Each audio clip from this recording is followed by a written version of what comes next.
Welcome to This Week in East Brunswick.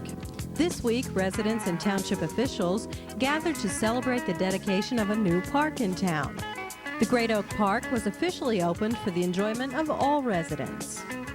Recently, many parents in town have voiced the need for an early morning childcare program.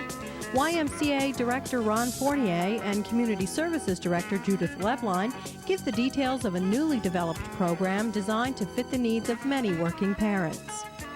And East Brunswick Animal Control Officer Mike Mansfield urges families and individuals to adopt a pet from your local animal shelter. All of this and more is coming up next, including a summary of this week's Township Council meeting. But first, here's a rundown of the Channel 8 program schedule for the end of August and the beginning of September. Monday, forget those problem hips and thighs and learn how to tone your top and your abs too with Lenore Kulik. That's on Look Great, Feel Great at 10 a.m. Stories for preschool children follow at 10:30 on Stories from the Library. Tuesday evening, tune in to Channel 8 for the fun and entertaining children's program Just Kidding at 7 o'clock. And at 7:30, discover mortgage alternatives in a low-interest environment with guests Peter Carone and Alex Natalini of Charter Mortgage Services. They join host Paul Hansen on You and Your Money. At 8 o'clock on Tuesday, find out about some great indoor kids' play centers located right here in East Brunswick. Judith Lebline tests the equipment on Exercise the Right Choice. For a complete introduction to the East Brunswick Public Schools, tune in to Spotlight on Education on Wednesday night. Superintendent of Schools, Dr. John Kopko, takes you throughout the district at 7:30. At 8 Wednesday evening, teen hosts from the program Teen TV showcase the highlights from this past season. Segments include a trip to the home news, athletes on the air, best teen bands in town, and bloopers from throughout the year. Thursday, This Week in East Brunswick returns at 7 and 8 o'clock with more news from around East Brunswick. During the week, tune into the 24-hour Channel 8 Community Bulletin Board for important township messages and announcements of community events.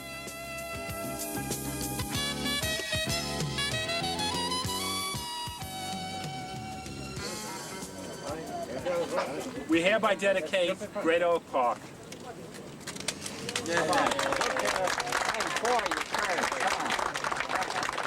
Thank you.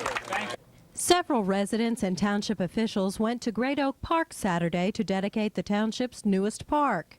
The mayor and council cut the ribbon while onlookers wandered through the park and children climbed on the newly installed play equipment.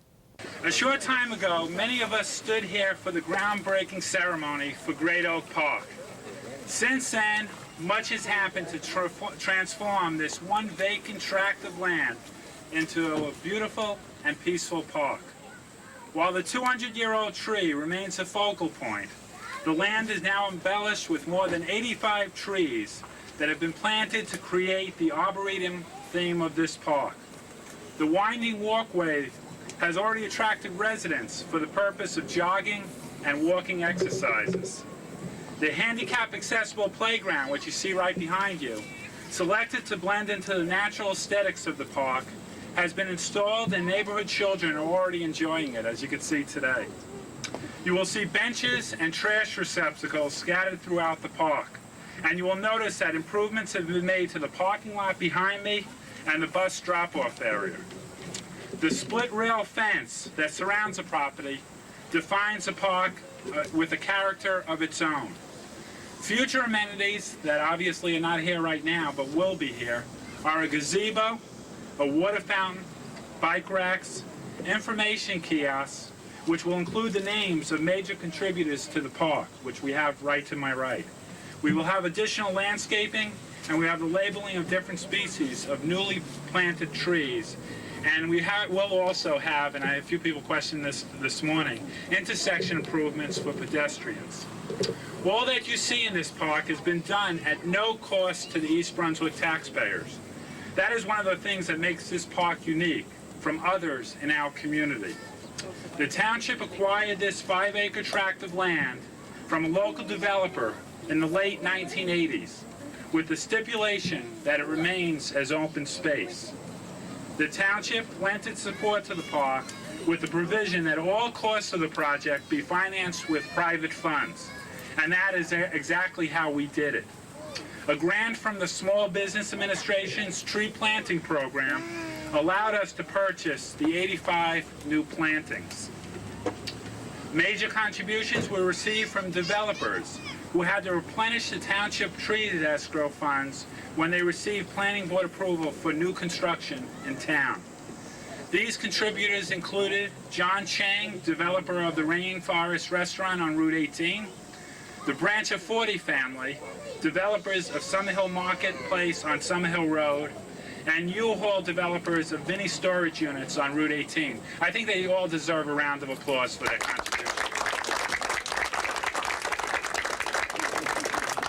Joan Yesner, a former resident of this township, spearheaded a fundraising campaign to subsidize the cost of the playground equipment.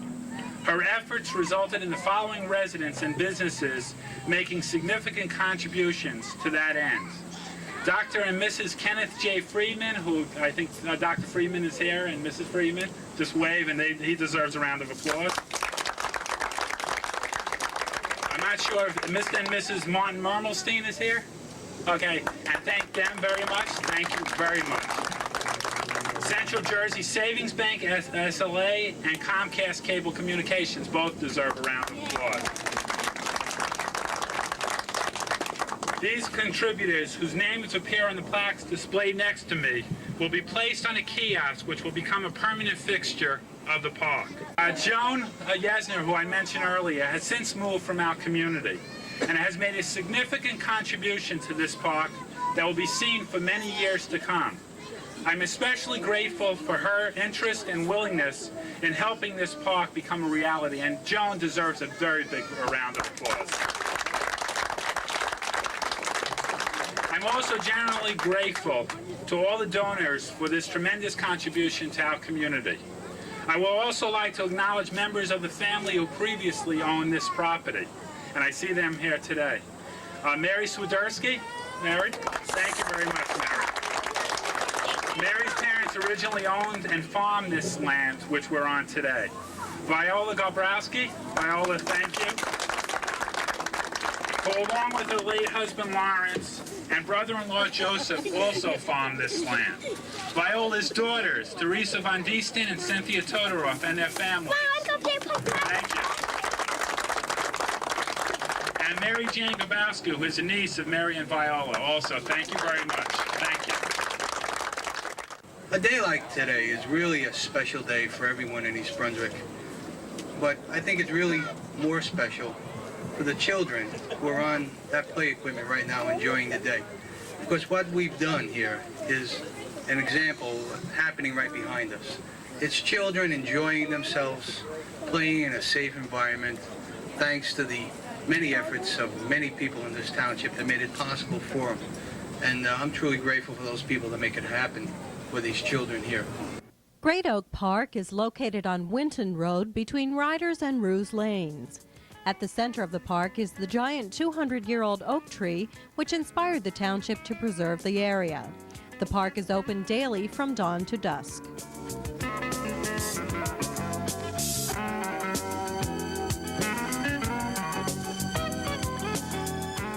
Fall is in the air as children prepare to go back to school, but there's an issue that is very unsettling to some parents, and that's morning care. The YMCA, Raritan Valley YMCA here on Dunham's Corner Road, the Township of East Brunswick, and the Board of Education have joined forces to make morning care available to the residents of this community. This is Ron Fournay. Ron, tell us about the morning care program at the Y. Well, the program the Y has in place currently is a program we've had in place for about 10 years now. Originally, it was a component of our full-day program. We offer care here at the YMCA for the school-age children with an option of a 7 a.m. start time or a 7:30 start time. We then take care of the children until their school day starts, and we transport the children to their appropriate schools at this point. Now, this program's been in existence for some time now. Yes, it has been. Yeah, since about 1984, I believe. And it's fully licensed by the state of New Jersey. Yes, we comply with all state regulations as far as child care licensing is concerned. So parents that need morning care, that's before school care for their children, are urged to come to the YMCA or call and register now immediately. They have spots spots available for September, and they would come here to the Y and be transported to school. Is that right? Yeah, that's the way our program is currently working. What we will be doing the next week or so, just prior to Labor Day, is looking at the numbers of children that we have enrolled totally and trying to decide our transportation plans at that particular point. So the earlier registration is, the better we can make our plans for the first day of school, which is scheduled for September 8th. Now, to try to meet the more long-term need, many parents would like to see a program in the schools themselves. And through this arrangement between the three of us, we are able to possibly offer a program in the schools run by the Y. Tell us about those plans and how parents could get involved. Okay, well, first of all, our feeling on need is first of all, prioritize the immediate need. Those parents who have no place to go at this point as of the first day of school are highly encouraged to come register at the YMCA and enter the existing program. For the month of September, we are planning to communicate to all other families who have indicated not quite an urgent need for September or would prefer a school-based site. And what we are doing is sending out a pre-registration form to indicate their interest for this program. The idea would be that if there is a nucleus of children from a school that would prefer the school-based site, we would develop a program at that particular school, which would probably also service children from other neighboring schools geographically located in that area. And that hopefully we'll have that pretty much on the boards by the middle of September, considering what kind of response we'll probably be getting in September. Now, as far as getting the word out, I know we're doing this spot on Channel 8. What other means of information has gone out to the parents? Okay, well, just recently a mailing went out to all the school children in East Brunswick, which describes the current program the Y has. In the fall, somewhere in the first week of school, the plan would be that we would distribute flyers to all the families in school, which would describe the program expansion efforts for September through October. And I understand that an ad did appear this summer by the Township Council to try to encourage people to come to the Y for morning care. Yeah, there were a few ads in the papers, and the Y has received some responses from people wanting to know what was going on. The staff here at the Y is pretty much up to speed on what the programs are. If anybody does have any questions or reads any articles that cause a little bit of confusion in the papers, they're really encouraged to contact the Y. We basically know what we're doing at this point. Now, this morning care at the YMCA is a very flexible program, and it would drop the students at the school. The school-based care would be then complemented by the morning program offered by the school system. That's the big difference right now between this year and last year. The Y has been given just a little bit of a different window in which to drop the children off in East Brunswick schools. That could also alter our transportation plans somewhat to make them a little bit more practical for the distances we have to travel. We also service other communities at this point, and that is a consideration. But since we can drop the children off during the supervised town-provided care, that will enable us to make a little bit different planning schedule for drop-offs. I think what's really encouraging about this is that three bodies, the Township, the YMCA, and the Board of Education, have joined together to try to meet this need in the most efficient way possible. And I think that must be really gratifying for the YMCA to be recognized to be that child care provider. There is no reason for any child then to be unattended before school. No. Not really. We basically were looking at this since I came on board in 1992 for the YMCA to try to work cooperatively with the township and the Board of Education or whoever else out there really wanted to work in cooperation with us. We see this as a very positive effort for the YMCA, and for us it's not an abnormal concern in terms of any program expansion. So we really welcome the challenge, and it is our hope that at some particular point there'll be a presence of the YMCA in the schools before school, and we think it'll happen. We just don't know exactly when. Now, parents, the ball is in your court. If you immediately need morning care or you hope to take advantage of a school-based program, you must register and you must call the YMCA. So please watch the papers, watch the mail, and respond immediately. If you have need for morning care, there's no reason that any school child in East Brunswick should be left unattended in the morning while their parents commute to work. Please call the YMCA and get involved now.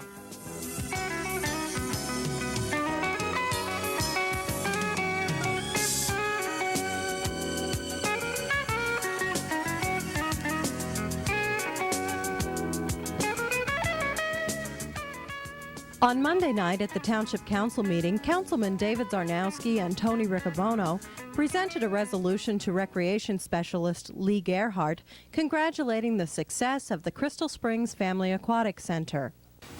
Resolution congratulating Crystal Springs Aquatic Center. Whereas Ellis & Associates is an international aquatic safety consultant and has been involved in the planning of Crystal Springs Aquatic Center. And whereas Lee Gerhardt, William Visokay, and Fred Smith have become Ellis & Associates trainers. And whereas the staff of Crystal Springs Aquatic Center scored an outstanding 96.6 on its first surprise safety audit. And whereas this energetic and talented staff has protected the safety and enjoyment of an average of 2,000 people daily. And whereas the lifeguards involved in this audit scored very high in comparisons with guards around the country. And whereas the Crystal Springs Family Aquatic Center provided a safe, wholesome, and happy environment for East Brunswick residents.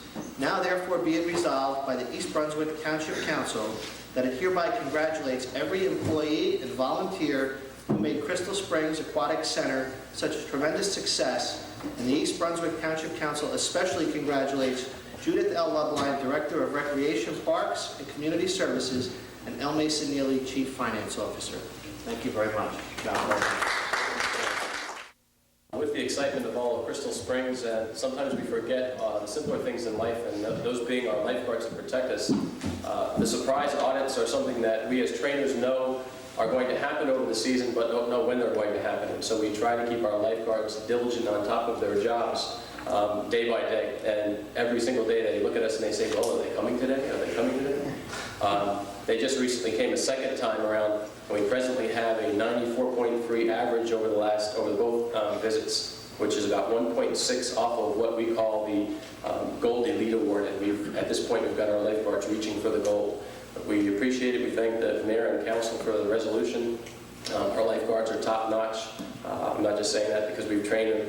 I honestly believe that. They've done a great job. The water's safe down there. I wouldn't bring my own children, my own family for the infill. So I hope you all have had the time to come to Crystal Springs. And if you haven't, there's still a couple more days left. Come on down. You're in safe hands. Thank you very much.